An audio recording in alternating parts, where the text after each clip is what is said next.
What's up, Urban Acolyte family? My name is Prince, and I am a member of the Knights of Ren. No, I'm just playing. My name is Prince, and I am an Urban Acolyte. And this is a very special edition of Star Wars Chats. Very special because it is my best friend, my soul sister, my sister from another mister. It is Samiko's birthday today. So happy birthday to Samiko. Samiko, do your I'm Awesome dance. Y'all doing a Samiko's I'm Awesome dance. If you're probably like, Prince, never do that again. But you know what? It's Samiko's dance. And if things work out, come April, we will be kicking off Samiko's fitness channel. She says we need to do a Jedi kick your ass workout, for her channel. We'll have to figure out how that goes. But, Samiko, I don't know if you're planning on starting a brand new channel, but I'm showing everybody the link to your current YouTube channel. So y'all subscribe to that. And because it is Samiko's birthday, I'm going to share this joke with you all that she shared with me. I thought it was pretty funny. So she said that, Samiko says, I think the whole reason that Kylo Ren was chasing Rey in The Force Awakens is just because he was wanting to get a date. He's been solo for so long. So what did y'all think of Samiko's joke? Thumbs up or thumbs down? I obviously thought it was pretty funny, but that's my sister, and Samiko's a ninja, so if I don't laugh, she might beat me up. Also, because of her joke, that's the reason I'm wearing my Ben Solo, my Kylo Ren Knights of Ren outfit. A lot of you have been asking me where I got this. I've got a link down below to several cosplay costumes for Kylo Ren. The one that I'm wearing is the cosplay Sky one. It's the first link. There are 3 other ones. Some of the other ones actually I think look better than this one. And as far as this one, if you wanted to be part of the 501st, this is not sufficient because as you can see, my hood is sewn on, and Kylo Ren's actual costume, the movie one, the hood is separate. But I actually like this tunic better because I like the hood being a part of it. And when I get to be a crazy old guy in a Jedi, I'll probably walk around and wear something like this.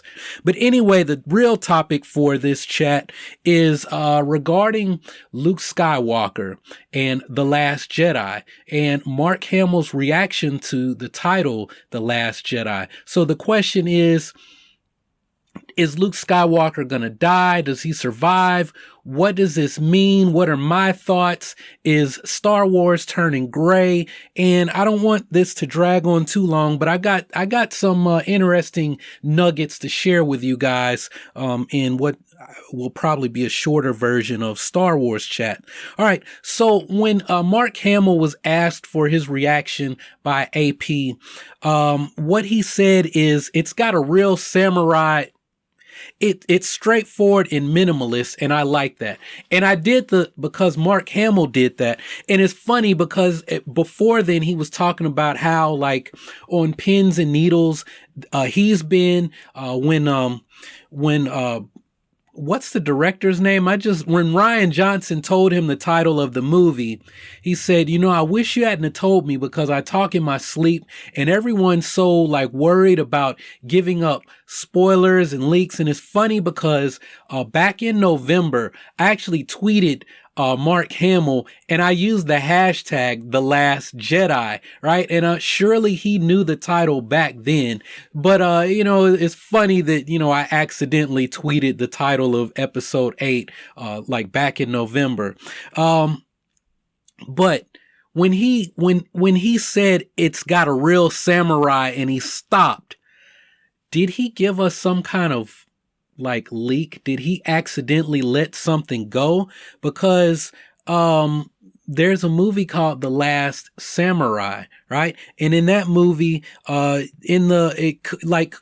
The Last Jedi be influenced by The Last Samurai? And the reason I ask that is, right, The Last Samurai, Katsumoto, he dies at the end. So could this also spell the death of Luke Skywalker at the end of The Last Jedi? Now, I think that there may be some samurai movie influences to The Last Jedi. I think even this movie with, what's his name? Tom Cruise could have it could have had an influence on Rian Johnson's state of mind, his mindset when he sat down to pen this movie, right? The Last Samurai deals with the transition of society, the samurai culture, the influence of the samurai on the society that is outdated, the same way the Jedi have become dead and outdated. The thing is that these Church of the Force people, these people who are remnants of the Guardians of the Will, remnants of those religions that were on Jeddah, people who are looking for the return of the Jedi, literally the return of the Jedi, it appears that they want the Jedi of old, the Jedi that we've never seen, right? And when I think of the Jedi, what I envision is you've got this religious structure, right? And at the top, you've got, and I'm not doing an Illuminati sign, I'm just talking about the top of this structure, a pyramidal structure. You've got the base, you've got the top, and the Jedi were at the top, and they were responsible. They were the monastic side, right? They are the ones who we are completely devoted to the study of the Force, but then spreading its teachings, right? If you look at old school Kung Fu movies, you've got the Shaolin, right? The Shaolin monks, the Shaolin temple, but then the Shaolin are going outside the temple and teaching these lay people. So then you have all these other Shaolin movies where it's like, I'm Shaolin, I'm North Shaolin, I'm South Shaolin.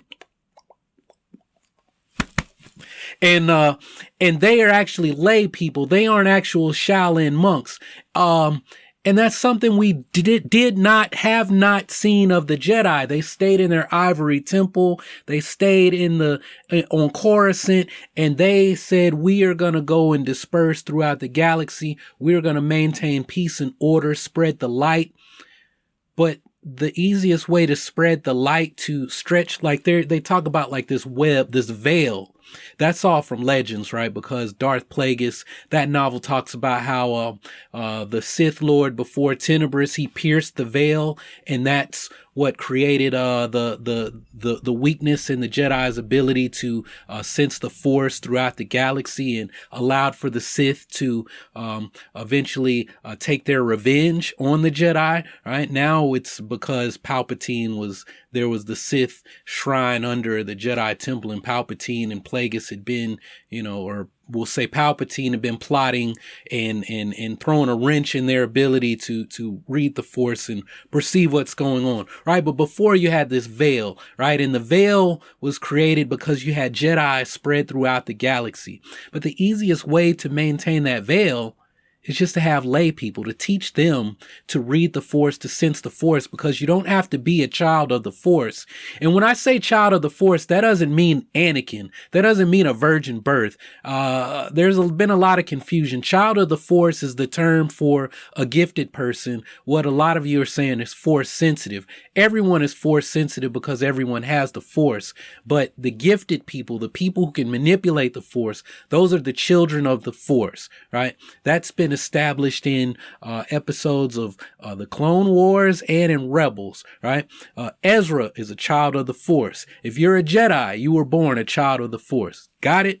Okay, so the easiest thing they could have done was to teach other people to spread the Jedi teachings and not worry about, oh, well, if we teach, what if they turn out to learn to manipulate the Force and they fall to the dark side, right? So it's like the Jedi have lorded over this knowledge. I got off on a tangent and I don't remember where I was going with that. Well, I do know where, cause I'm going to bring it all. It'll make sense when I give this quote by Alan Watts. But anyway, the question is, could this film be influenced by The Last Samurai? And if it is, Katsumoto, the last samurai, dies in that movie. Could that mean Luke Skywalker also dies? I don't think Luke Skywalker's gonna die, but he could. It's possible. So I'm going to leave that on the table. I won't rule it out. Now, another question, does this have to do anything to do with the Last Jedi novel? And in that novel, it's about Jax Paven, one of the Jedi who survived Order 66 and the Jedi Purge.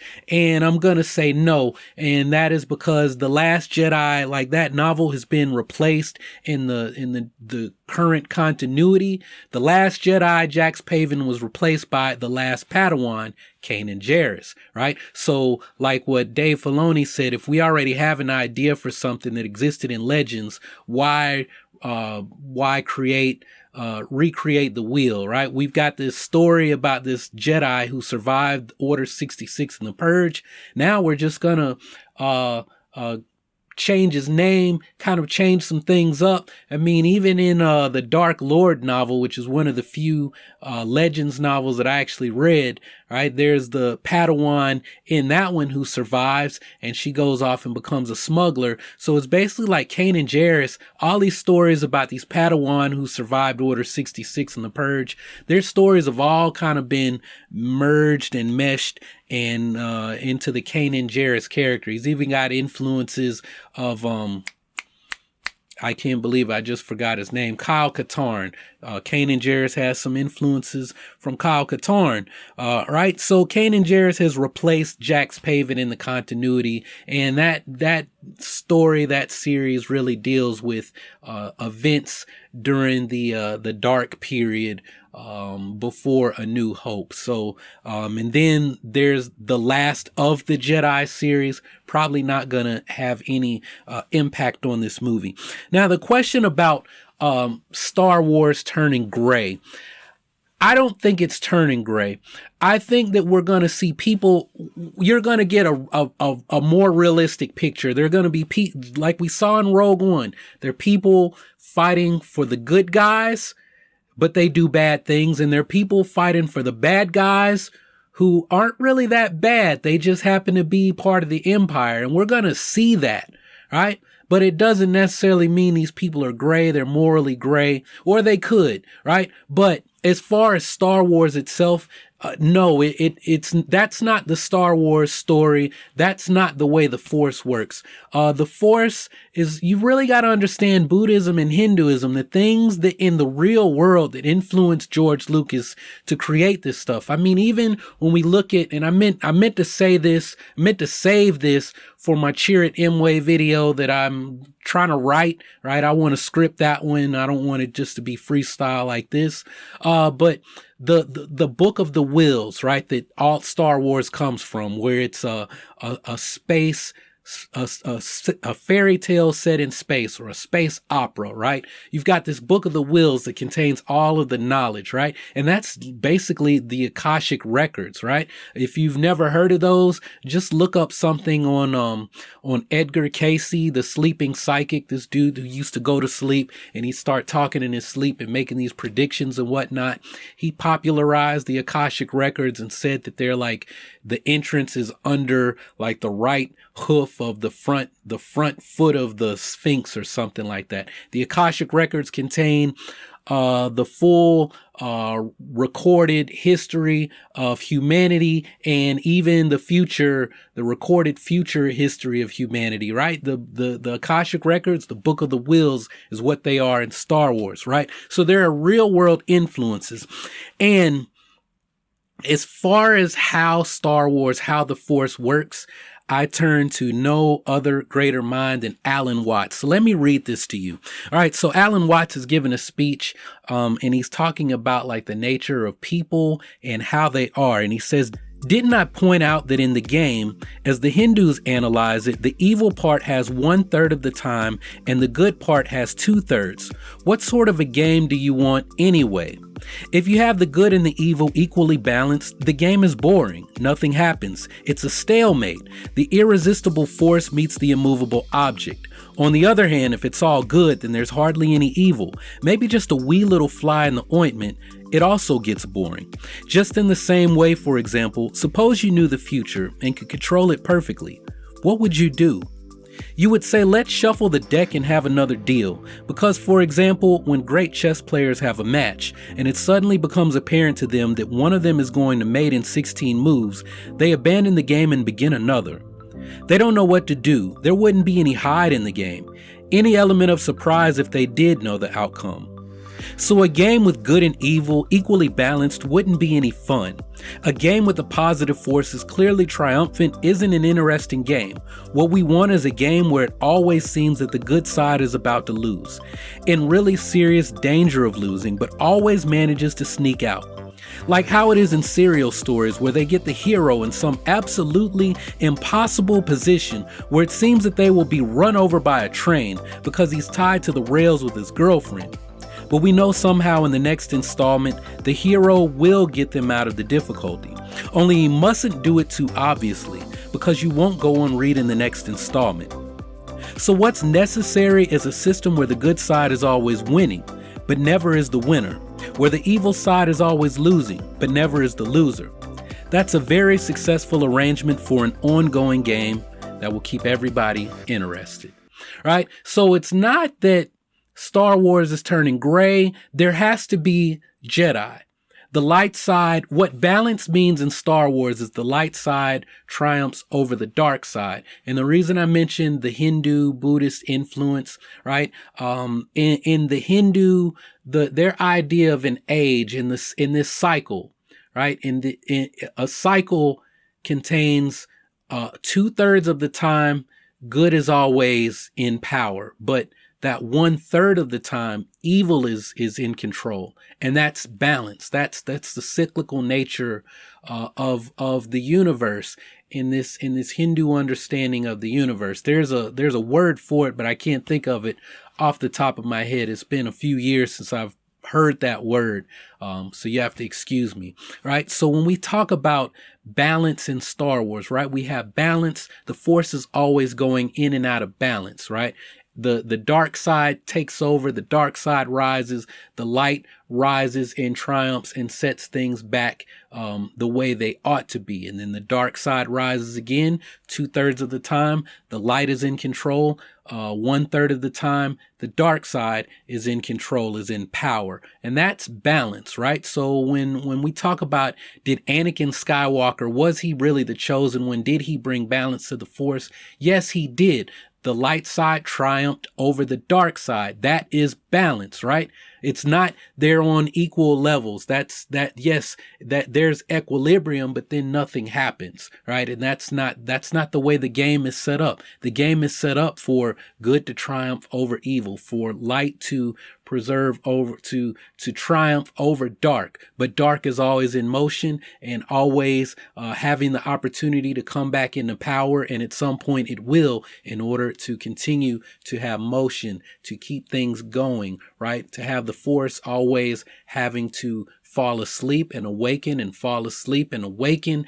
And where we are now is that the dark side is back in play, is back in control. The Last Jedi, Luke Skywalker, where is he? What is he doing? He has gone into exile. Why has he gone into exile? And the Force has called someone to pull him out of exile, to bring the universe, the cosmic force, back into balance so that the light can triumph over the dark again before the dark is able to completely squash out the light. And so when we talk about the Last Jedi and the importance of the Last Jedi, it is because that old hope, who was the new hope, is needed again to restore hope or bring hope back to the galaxy, because the First Order has been building up power.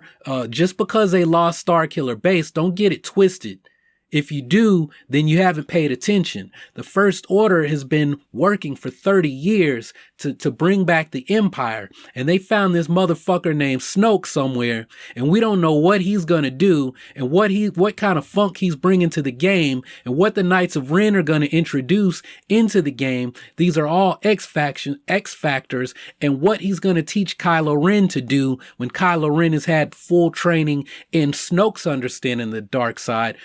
And they're all coming for Luke Skywalker. They're all coming for the Last Jedi. They're all coming because they don't want hope restored to the galaxy. They don't want the light to triumph over the dark. They don't want Luke to find these other children of the Force and teach them whether they're going to become Jedi, guardians of the will, these lay people who could go on to become like Chirrut Imwe. They don't want that to happen. They want to control what happens when it comes to the Force, and they want to control the political atmosphere of the galaxy. They want to control because that is the nature of the dark side. You're always wanting and wanting and wanting to be in control. You want more power, more influence, more Force abilities, more of everything, right? So when we talk about The Last Jedi, what is the importance? Is it related to The Last Samurai? Yes, yes, yes, and all of those things. Is Luke Skywalker going to die? That we don't know. We're going to have to wait and find out. But does somebody want him dead? Yes, because Snoke said he cannot return to the galaxy. The Jedi cannot come back. And now that Rey has found him and Kylo Ren has possibly put a tracking device on the Millennium Falcon, there was already a way to track it, but now he knows how to get to Ahch-To. And believe it, please believe it, the First Order is going to come after Rey. They're going to come after Luke Skywalker. They're going to come after Finn. They're going to come after Poe. They're going to come after Leia. They're coming, right? The First Order is on the fucking march. You better believe it. So if you haven't subscribed already, go ahead, click on that subscribe button so that you can take your first steps towards becoming an urban acolyte. Go ahead, make the steps towards using your love for Star Wars to help you make positive changes in your life and in the lives of those around you. Continue to support the channel by checking out all the good stuff we've got in our Amazon store, and continuing to check out other videos to support the channel as well. Anyway, that's all I've got for this one. Thanks for watching. Y'all keep on breathing, and may the force of others be with you always.